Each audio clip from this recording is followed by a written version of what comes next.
The 15th Letter. In his name be he glorified, and there is nothing but it glorifies him with praise. My dear brother, your first question. Why didn't the companions discover the troublemakers with the eye of sainthood, so that it resulted in 3 of the 4 rightly-guided caliphs being martyred? For it is said that the lesser companions are greater than the greatest saints. The answer. There are 2 stations in this matter. First station. This question is solved by explaining as follows a subtle mystery of sainthood. The companion sainthood, known as the greatest sainthood, is a sainthood which arose from the legacy of prophethood, and passing directly from the apparent to reality without traveling the intermediate path, looks to the unfolding of divine immediacy. Although this way of sainthood is very short, it is extremely elevated. Its wonders are few, but its virtues many. Illuminations and wonder-workings are to be encountered infrequently on it. Moreover, the wonder-working of the saints is mostly involuntary. Wonders appear from them unexpectedly as a divine bestowal. And the majority of these illuminations and wonder-workings occur during their spiritual journeying, when they traverse the intermediate realm of the Sufi path. They manifest these extraordinary states because they have withdrawn to a degree from ordinary humanity.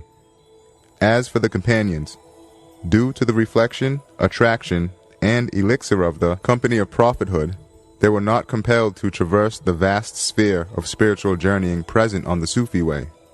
They were able to pass from the apparent to reality in one step, through one conversation with the Prophet ﷺ. For example, there are 2 ways of reaching the night of power if it was last night. One is to travel and wander for a year, and so come to that night. One has to traverse the distance of a year in order to gain this proximity. This is the way of those who take the way of spiritual journeying which most of those who follow the Sufi path take.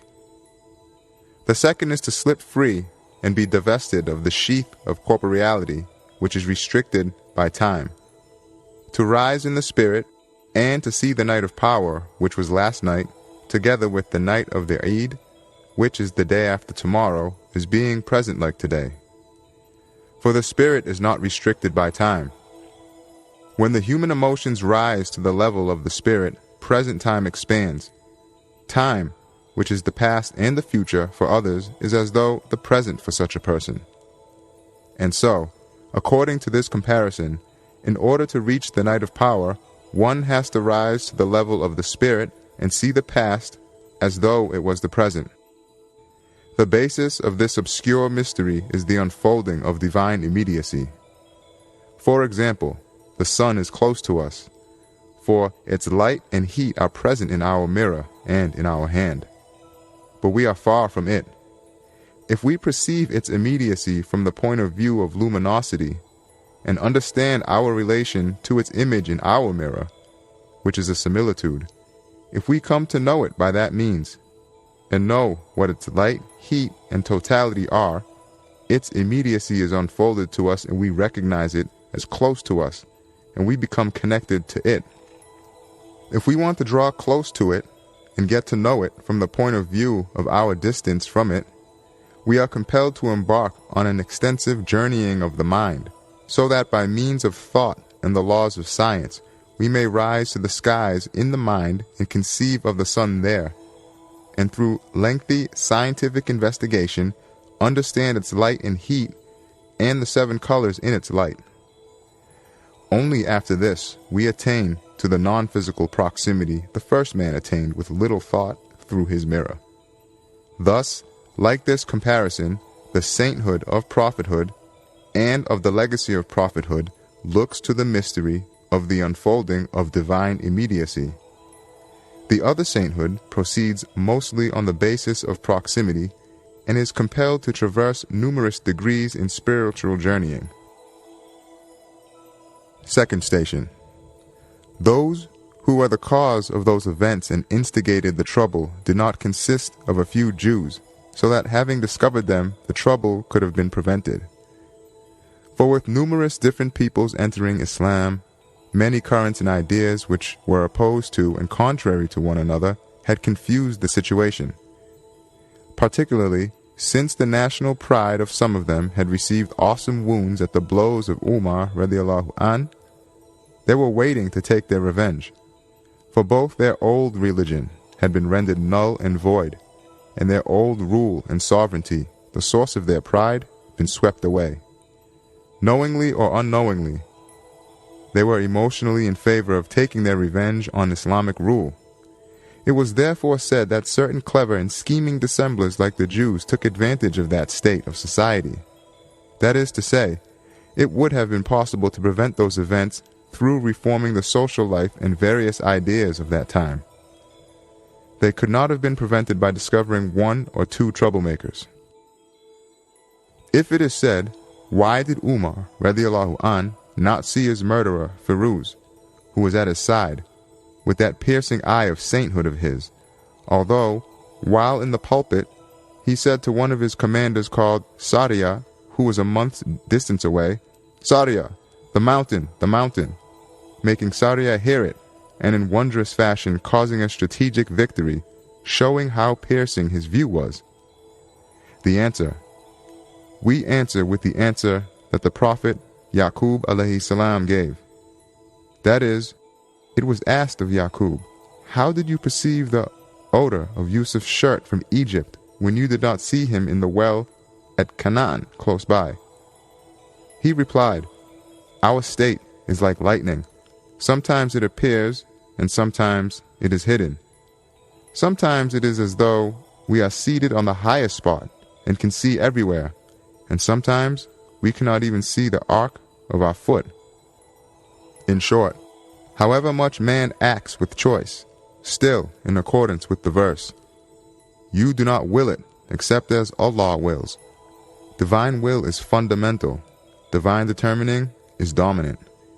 Divine will gives back human will. It confirms the statement, if divine determining speaks, human power cannot speak. Man's will falls silent. The meaning of your second question. What was the nature of the wars that started in the time of Ali radiallahu an? In what way should we describe those who took part in them, and those who died, and those who killed? The answer. The war called the event of the camel between Ali and Talha and Zubair and Aisha the Veracious radiallahu anhum was the struggle between pure justice and relative justice. It was as follows. Ali took pure justice as fundamental and in accordance with his judgment of the law, proceeded on that basis, as was the case in the time of the Caliphs Abu Bakr and Umar radiallahu anhu.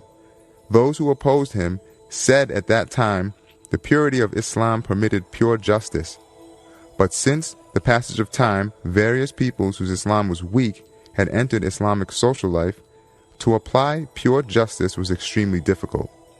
For this reason, their judgment of the law was to proceed on the basis of relative justice, known as the lesser of two evils. Dispute over interpretation of the law led to war. Since the interpretations had been purely for Allah's sake and for the benefit of Islam, and war was born of interpretation of the law, we may surely say that both those who killed and those who were killed gained paradise, and both acted rightly. However accurate was Ali's interpretation, and however much in error those who opposed him, they still did not deserve punishment. For if one who interprets the law extracts the truth, he gains 2 rewards, but if he does not extract it, he still earns 1 reward, the reward for interpreting, which is a form of worship. He is forgiven his error. A learned person who is widely known amongst us and who speaks the truth wrote in Kurdish, "Don't gossip about the war between the companions, for both killer and killed were destined for paradise." Pure justice and relative justice may be explained like this. According to the elusive meaning of the verse, if anyone slew a person, unless it be for murder or for spreading mischief in the land, it would be as if he slew the whole people. The rights of an innocent man cannot be cancelled for the sake of all the people. A single individual may not be sacrificed for the good of all. In the view of Almighty Allah's compassion, right is right. There is no difference between great and small. The small may not be annulled for the great. Without his consent, the life and rights of an individual may not be sacrificed for the good of the community. If he consents to sacrifice him in the name of patriotism, that is a different matter. As for relative justice, a particular is sacrificed for the good of the universal. The rights of an individual are not considered in the face of the community. A sort of relative justice is attempted to be applied as the lesser of two evils. But if it is possible to apply pure justice, to attempt to apply relative justice is wrong. It may not be attempted. Thus, saying it was possible to apply pure justice in the time of the Caliphs Abu Bakr and Umar, Imam Ali radiallahu anh constructed the Islamic Caliphate on the same basis. Those who opposed him and objected to him said that it was not possible to apply it because of the great difficulties, and judged according to the law that they should proceed with relative justice. The other reasons related by history are not true reasons, they are pretexts. If you ask, what was the reason for Imam Ali's lack of success relative to his predecessors in regard to the Islamic Caliphate, despite his extraordinary capabilities, unusual intelligence, and great deservedness? The answer: that blessed person was worthier of important duties other than politics and rule. If he had been completely successful in politics and government, he would have been unable to truly gain the meaningful title of King of Sainthood, whereas he gained a spiritual rule far surpassing the external and political caliphate, and became like a universal master. In fact, his spiritual rule will continue even until the end of the world. When it comes to Imam Ali's war with Muawiyah at Siffin, that was a war over the caliphate and rule. That is to say, taking the injunctions of religion, the truths of Islam, and the hereafter as the basis, Imam Ali sacrificed some of the laws of government and pitiless demands of politics to them, whereas Muawiyah and his supporters left aside resoluteness and favored permissiveness in order to strengthen Islamic social life with their politics of government. They supposed themselves to be compelled to do so due to the demands of politics, and choosing permissiveness fell into error. As for Hassan and Hussein's struggle against the Umayyads, that was a war between religion and nationalism. That is, the Umayyads planted the Islamic State on Arab nationalism and put the bonds of nationalism before those of Islam, therefore causing harm in two respects. The first respect, they offended the other nations and frightened them off. The other, since the principles of racialism and nationalism do not follow justice and right, they are tyranny. They do not proceed on justice, for a ruler of racialist leanings prefers those of the same race and cannot act justly. According to the clear decree of Islam has abrogated what preceded it. There is no difference between an Abyssinian slave and a leader of the Quraysh once they have accepted Islam. Islam has abrogated the tribalism of ignorance. The bonds of nationalism may not be set up in place of the bonds of religion.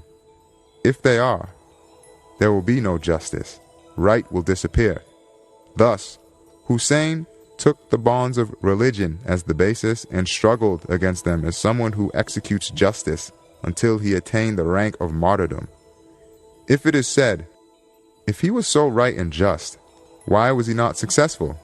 Also, why did divine determining and divine mercy permit them to meet with the tragic end they did? The answer: it was not Hussein's close supporters, but those of other nations who had joined his community, and due to their wounded national pride, harbored feelings of revenge towards the Arab nation. They caused harm to the pure, shining ways of Hussein and his supporters, and were the cause of their defeat. The wisdom in their tragic end from the point of view of divine determining is this: Hassan and Hussein and their family and descendants were destined for a spiritual rule. It is extremely difficult to bring together worldly rule and spiritual rule. Therefore, divine determining made them feel disgust with the world. It showed them the ugly face of the world, so that they should cease to feel any attachment to the world with the heart. They lost a temporary and superficial rule, but were appointed to a splendid and permanent spiritual rule. They became the authorities of the spiritual poles among the saints instead of commonplace governors. Your third question. What was the wisdom in the tragic and cruel treatment those blessed persons received? The answer. As explained above, there were three basic reasons for the pitiless cruelty of Hussein's opponents during Umayyad rule. One was the pitiless principle of politics.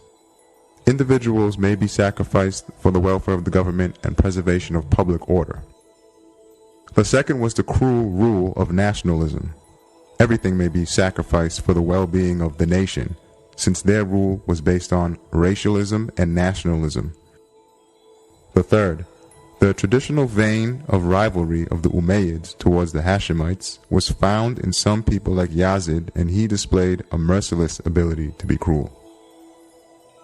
A fourth reason, the Umayyads, taking Arab nationalism as the basis of their rule, looked on the members of other nations who were found among Hussein's supporters as slaves and had wounded their national pride. So, since the other nations had joined Hussein's community with mixed intentions and to take revenge, they excessively affronted the Umayyads' fanatic nationalism and were the cause of the extremely cruel and pitiless well-known tragedy. The four reasons mentioned above are outward and apparent. When it is considered from the point of view of divine determining, the results pertaining to the hereafter and the spiritual rule and spiritual progress that the tragedy gained for Hadrat Hussein and his relatives were of such high worth that the distress they suffered due to it became extremely easy and cheap. Like if a soldier dies after an hour's torture and becomes a martyr, he attains such a rank that another could reach it only if he strove for 10 years. If the soldier was to be asked after he had died, he would reply that he had gained much for very little. The meaning of your fourth question. After Jesus, alayhi salam, kills the Dajjal, Antichrist, at the end of time, most people will enter the true religion.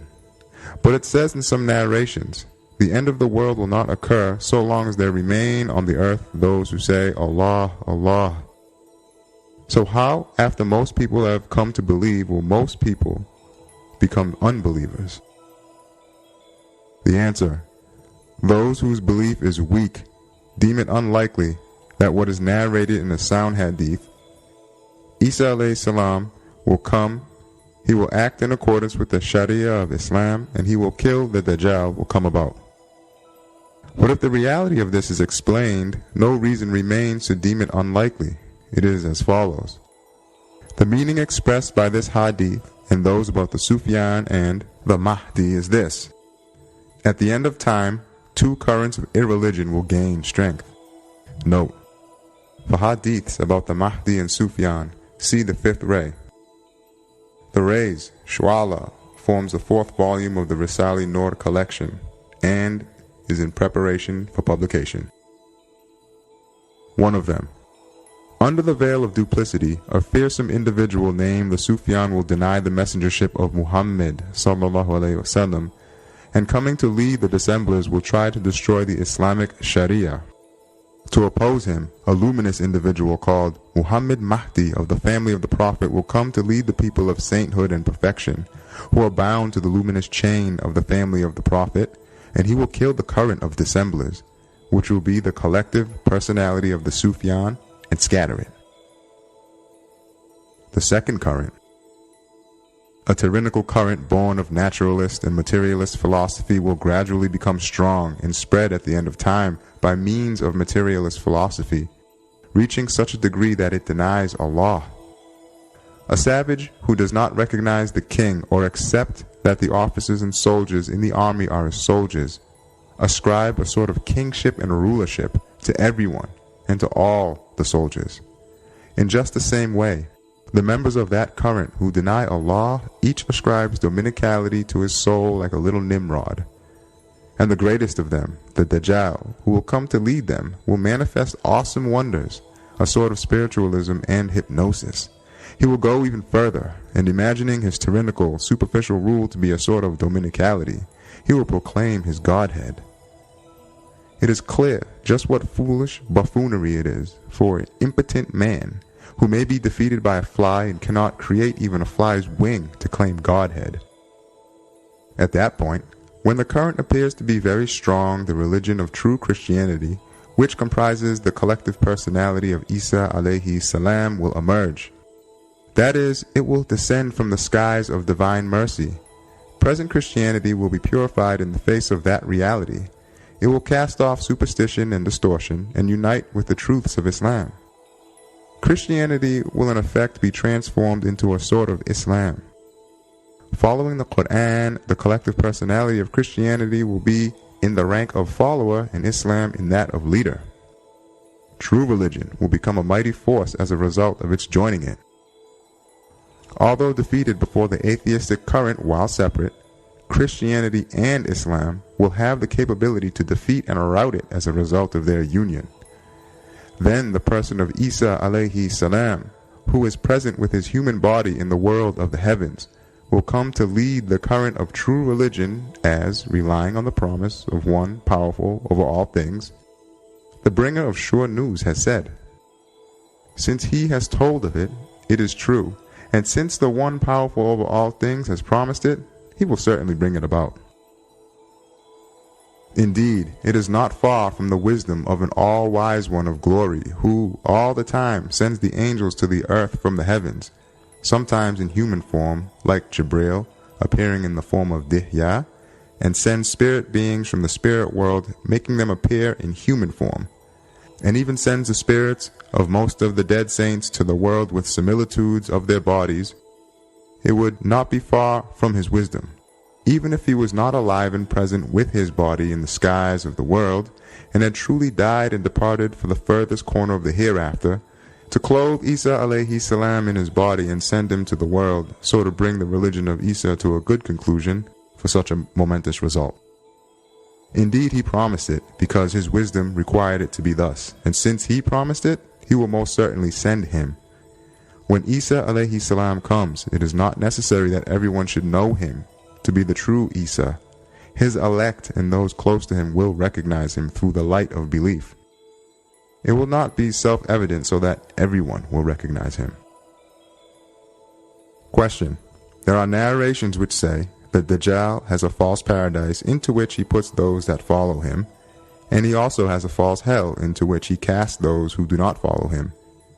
He even has made one of his mount's ears into a paradise and the other into a hell. His body is of such and such vast dimensions. They describe him like this. Note. For hadiths about the Dajjal, the Antichrist, see the fifth ray. See page 78, footnote 6. The answer. The Dajjal is superficially like a human being, but he is arrogant and Pharaoh-like and has forgotten Allah. So is a foolish Satan, an intriguing man who calls his superficial, tyrannical rule Godhead. But his huge current of atheism, his collective personality, is truly vast.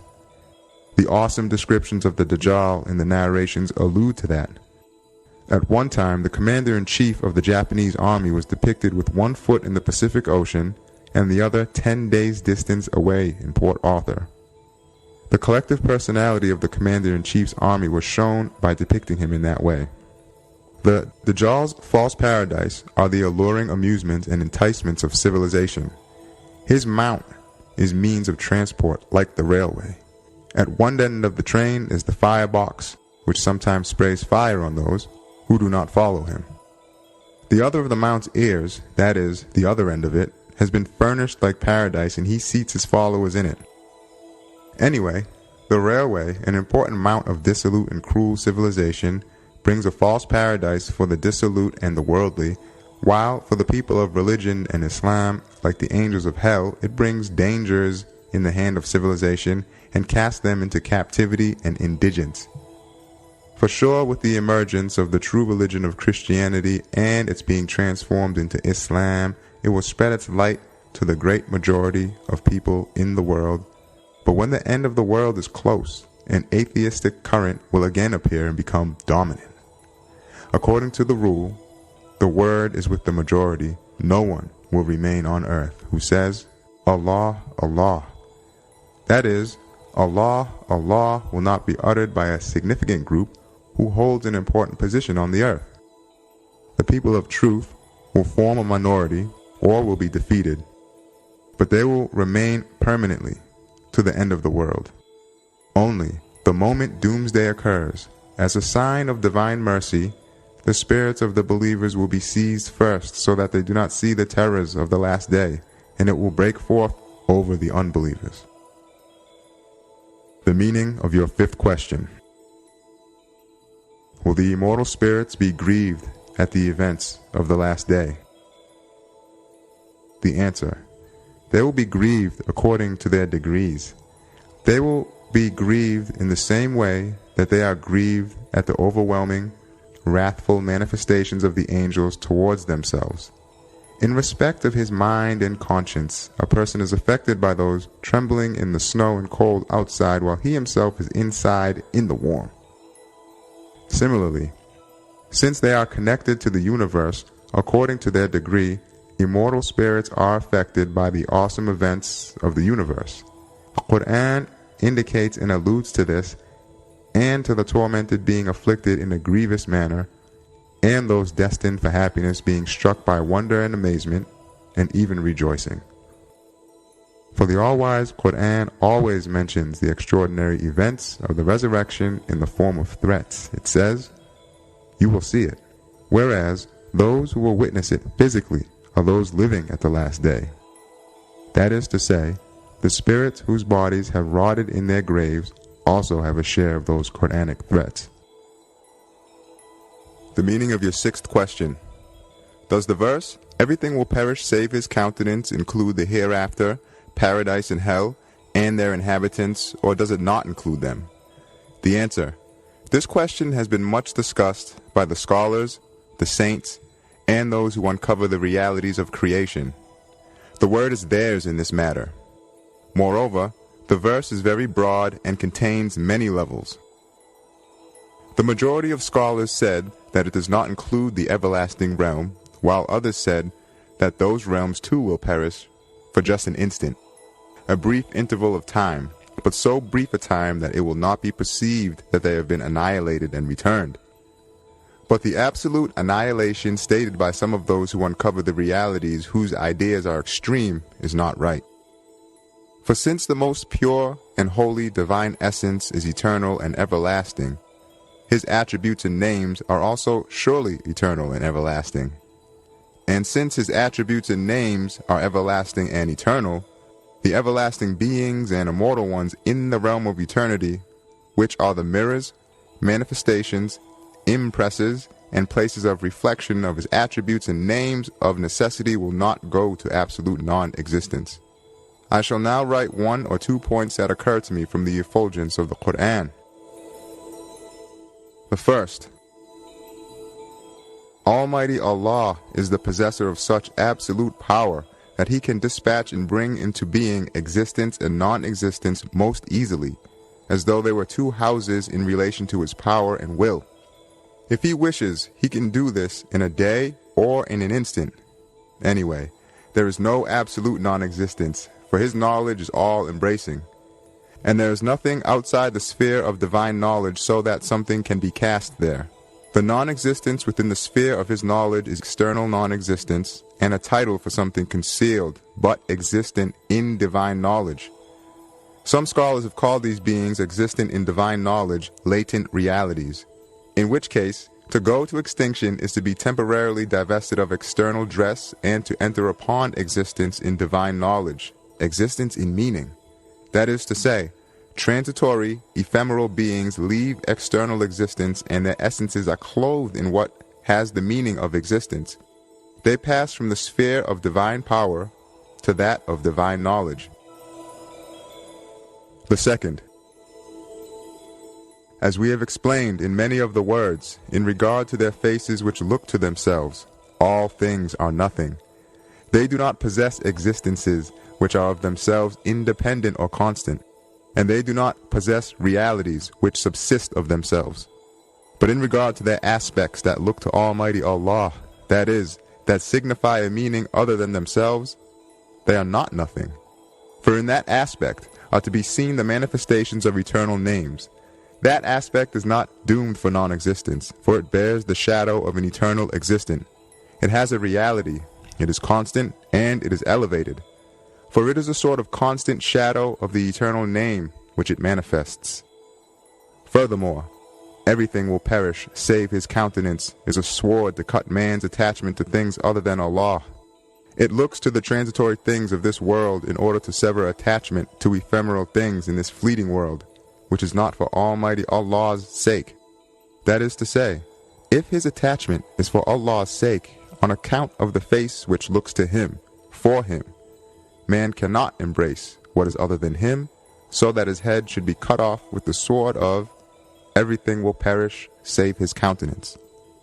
In short, if it is for Allah, if a person finds Allah, it cannot remain other than him, so that his head should be severed. If he does not find Allah and does not look on his account, everything is other than him. A person has to use the sword of everything will perish save his countenance. He has to rend the veil so that he can find him. The Enduring One, he is the Enduring One. Saeed Nursi.